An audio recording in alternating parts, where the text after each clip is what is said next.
마지막 세 번째, 사랑받는 자의 모습은요, 지극히 거룩한 믿음 위에 나 자신을 세우는 것입니다. 오늘 말씀 20절 말씀에 뭐라고 나와 있죠? 후반절을 보니까 지극히 거룩한 믿음 위에 자신을 세우며, 중반절에 이렇게 나와 있지 않습니까? 여러분, 우리를 어디에 세워야 된다고요?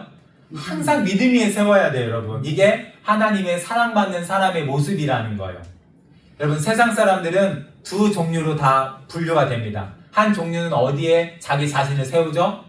세상의 모래라는 반석 위에 모래라는 곳에 자기를 세우는 사람들이 있어요. 세상의 모래는 뭐죠? 바로 사람과 돈과 세상의 정보와 어떤 기업, 내가 의지하는 것, 거기에 대해 자신을 세우는 사람이 있습니다. 우리 회사가 최고야. 내가 하는 직장이 최고야. 내가 가지고 있는 돈이 최고야. 거기에 내 인생을 세우는 사람은 마치 모래 위에 자기 인생을 세우는 사람과 같습니다.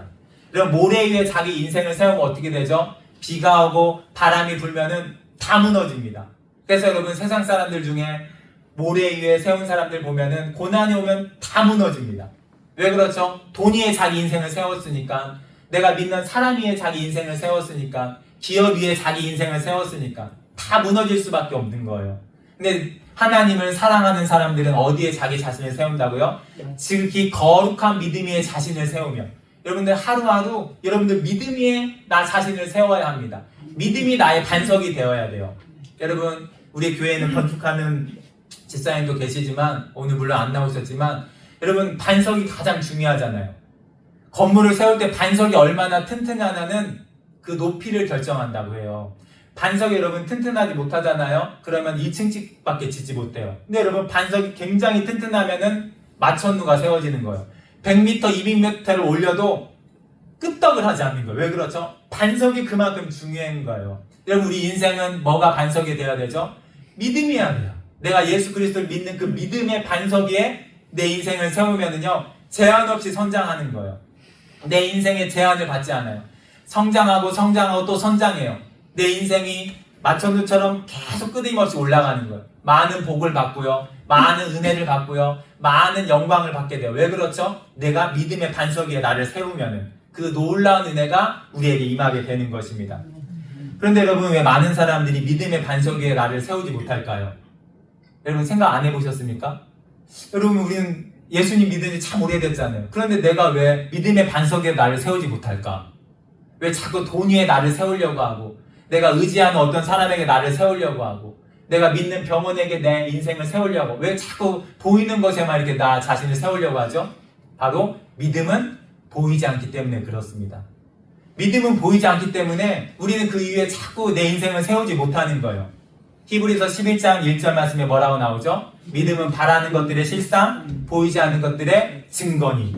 보이지 않는 것들의 증거가 바로 믿음이에요. 그래서 여러분, 우리가 믿음 위에 나 자신을 너무나 세우는 것을 힘들어해요. 그렇지만 중요한 것은 그러기 때문에 그게 바로 믿음이라는 것입니다.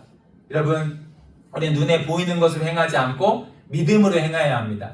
믿음에 나 자신을 세워야 하는 거예요. 세상 것에 보이기 때문에 자꾸 나 자신을 세우면은요, 얼마 못 가서 다 무너질 수밖에 없지만, 보이지 않는 믿음에 나 자신을 세우면 어떻게 되죠?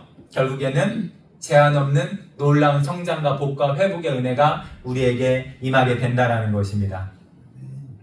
그럼 미국에 가면은 노트리지 교회를 담임하는 에릭 홀저펄이라는 목사님이 계십니다. 여러분들 많이 모르시겠지만, 이 홀저펄 목사님이 왜 유명한 목사님이 됐냐면은요, 지금은 하늘나라에 가신 고 이어령 박사님 아시잖아요. 우리 문화부 장관도 하시고 이대 석좌 교수도 하신 이어령 교수님의 딸이 하나 있었는데, 이민아 변호사라고. 이민아 변호사님이 머리도 굉장히 좋고 미국에서 그런 석학으로 살고 있었는데, 아들이 한 명 있었는데 그 아들이 자폐증이 있었습니다. 근데 이 자폐증으로 고쳐지지 않아가지고, 여러분, 자폐증이 있으면은 얼마나 그 인생이 힘들고 어렵겠습니까? 그런데 이 홀저펄 목사님이 집회하는 그곳에 가가지고 그곳에서 설교 듣고 기도하다가 그 아들의 그 자폐증이 치유함을 받았어요. 그래가지고 그 이민아 변호사의 그 아들의 자폐증이 고쳐졌다 해가지고 미국 한인사회에 이 홀저펄 목사님이 굉장히 유명한 목사님으로 이렇게 각광을 받았습니다. 그런데 이 홀저펄 목사님이 어떤 일이 있었냐면요, 목사님이 되기 전에 하나님 앞에서 기도하다가 성령 안에서 이 신유의 은사를 받았거든요. 그래서 한 번은 자기하고 너무나 친한 가족이 있었는데 그 가족에 어린 아이가 하나 있었는데 어린 아이의 오른쪽 눈 뒤에 악성 종양이 생긴 거예요. 그래서 그 당시 기술만으로 해도 의학 기술로 이 눈을 고칠 수가 없다. 그래서 너무나 힘든 상태에 있었어요. 눈 뒤에 악성 종양이 생겼으니까 눈 하나를 실명할 수가 있잖아요. 그래서 이 홀저펄 목사님이 이제 목사가 되기 전에 평신도 때 이 집에 가가지고 어린아이의 그 눈에 손을 대고 안수기도를 해줬어요. 하나님 이 병을 깨끗하게 치유하여 주시옵소서 안수기도를 해줬거든요.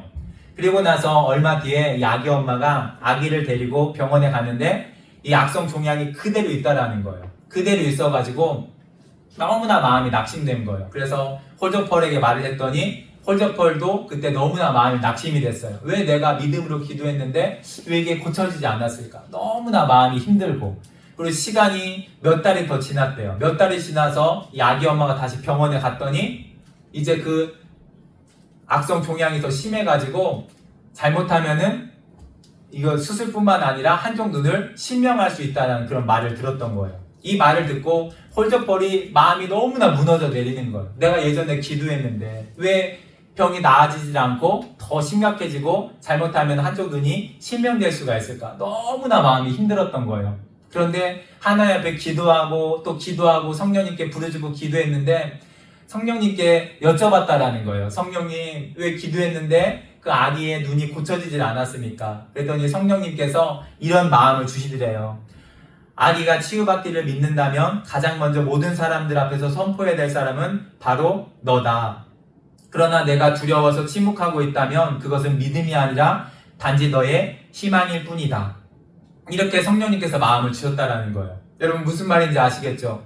지금도 여러분 수많은 성도들이 교회에 나와서 나의 질병을 치유하여 주시옵소서, 우리 가정의 재정적인 문제를 해결하여 주시옵소서, 내 자녀의 문제를 하나님께서 해결하여 주셔서 다시 교회에 나오게 하여 주시옵소서, 많은 것들을 하나님께 기도하잖아요. 근데 기도하는데 믿음을 가지고 기도합니까? 아니에요. 희망을 가지고 기도하는 거예요. 여러분 이게 중요한 차이라는 거예요. 여러분 믿음과 희망의 차이는 뭔지 아십니까? 믿음은요 내가 전적으로 하나님을 의지하는 거예요. 그리고 내가 의심하지 않는 거예요. 하나님께서 그 모든 것을 다 해주시겠다. 근데 여러분 희망은 뭐죠? 내가 그렇게 바라기는 원해요. 내 질병이 치유되기는 원해요. 그런데 내 마음속에 뭐가 있죠? 두려움이 있어요. 의심이 있어요. 불신이 있어요. 이것이 바로 여러분 희망이라는 것입니다.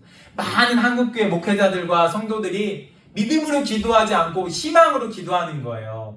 근데 여러분 로마서 1장 10절에 뭐라고 나오죠? 오직 의인은 믿음으로 말미암아 살리라. 이 말씀이 얼마나 중요하면 하박국 2장 4절에 또 나와요.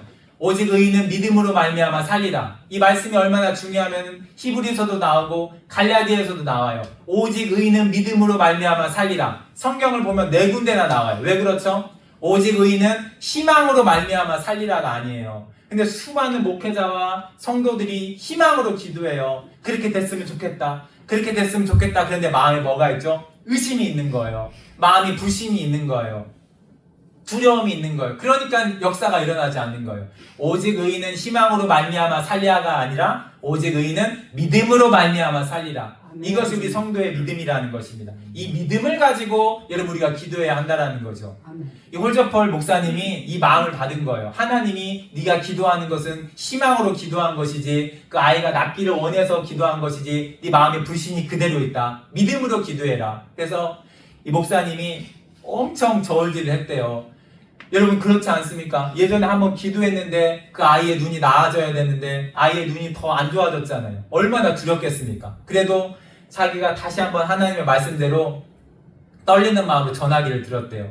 내가 이 아기 엄마한테 전화해가지고 당신의 아들이 치유함을 받았다 이 말을 해야 되는데 자꾸 과거의 그 두려움이 생각이 나는 거예요. 그래도 내가 믿음으로 기도해야 되지. 희망으로 기도하지 않고 믿음으로 기도하겠다. 그래서 전화를 걸어가지고 당신의 아들이 깨끗하게 예수님의 이름으로 치유를 받았습니다. 선포를 해버린 거예요. 그랬더니 어머니가 어떻게 했죠? 저도 그 말을 믿고 싶어요. 하지만 하고 말을 흐리면서 그냥 전화를 끊었대요. 뭐죠? 아직 믿음이 없는 거예요. 목사님이 이제 믿음이 생겼는데 엄마가 믿음이 아직 생기지 않는 거예요.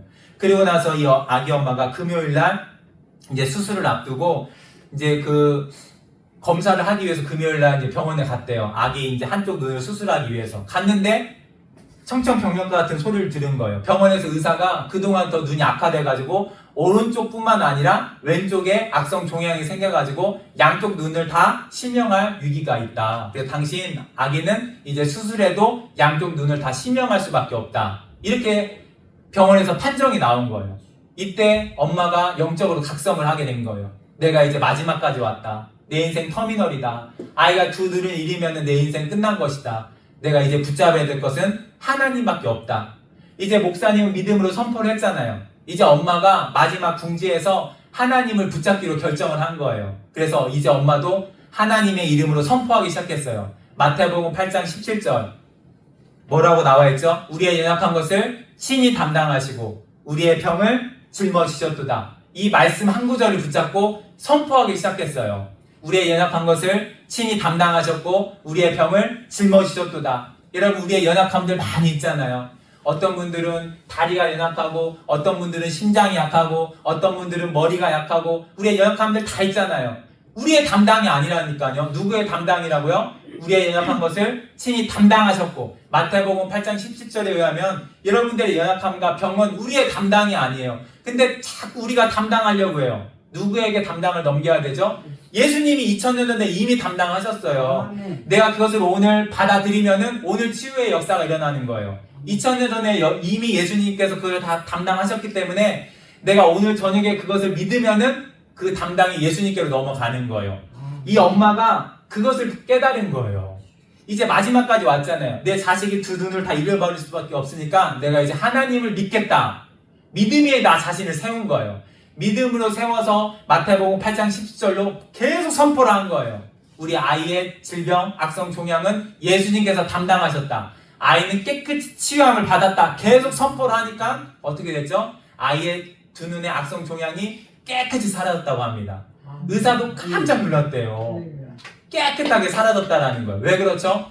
믿음으로 기도한 거예요. 오직 의인은 믿음으로 말미암아 살리라. 여러분 오직 의인은 희망으로 사는 게 아니에요. 여러분 내가 그렇게 되고자 하는 희망은 있지만 의심하고 불신하면은 하나님의 역사가 일어나지 않아요. 오직 의인은 뭘로 산다고요? 믿음으로 말미암아 살리라. 아멘. 사랑하는 자들아, 너희는 너희의 지극히 거룩한 믿음 위에 자신을 세우며 하나님의 사랑하는 자들은요 매일같이 거룩한 믿음 위에 나 자신을 세우는 것입니다. 하나님의 믿음 위에 나 자신을 세우면은요 제한 없는 복과 은혜와 성장과 복이 여러분의 삶 속에 놀랍게 내리실 것을 우리는 믿어야 할 것입니다. 아멘. 이 시간 여러분 우리 하나님 앞에 기도하며 나아가겠는데요. 하나님 저에게 믿음을 주시옵소서. 지금까지 내가 모래 위에 내 인생을 세웠음을 하나님 앞에 고백합니다. 내 인생 돈 위에 세웠고 사람 위에 세웠고 병원 위에 세웠고 회사 위에 세워서 내가 그 이외에 내 모든 인생을 세웠지만 결국 바람이 불고 비가 와서 그 모든 것이 무너지는 것을 볼 수밖에 없었습니다. 하나님 저에게 보이지 않는 믿음을 허락하여 주셔서 보이지 않는 하나님을 믿는 믿음을 허락하여 주셔서 이제 믿음의 반석 위에 나를 세울 수 있도록 여러분 기도하시기 바랍니다. 또 여러분 이 시간 우리가 누군가의 믿음을 하나님 선물로 주시라고 여러분 기도하시기 바랍니다. 여러분 주변에 믿음이 없는 지체들을 위하여 믿음이 바닥난 지체들을 위하여 하나님 그들을 불쌍히 여겨주셔서 믿음을 주시라고 이 시간 우리 간절히 믿음을 달라고 믿음 위에 나 자신을 세우게 해달라고 오직 의인은 믿음으로 말미암아 살게 해달라고 간절히 기도하며 나아가도록 하겠습니다.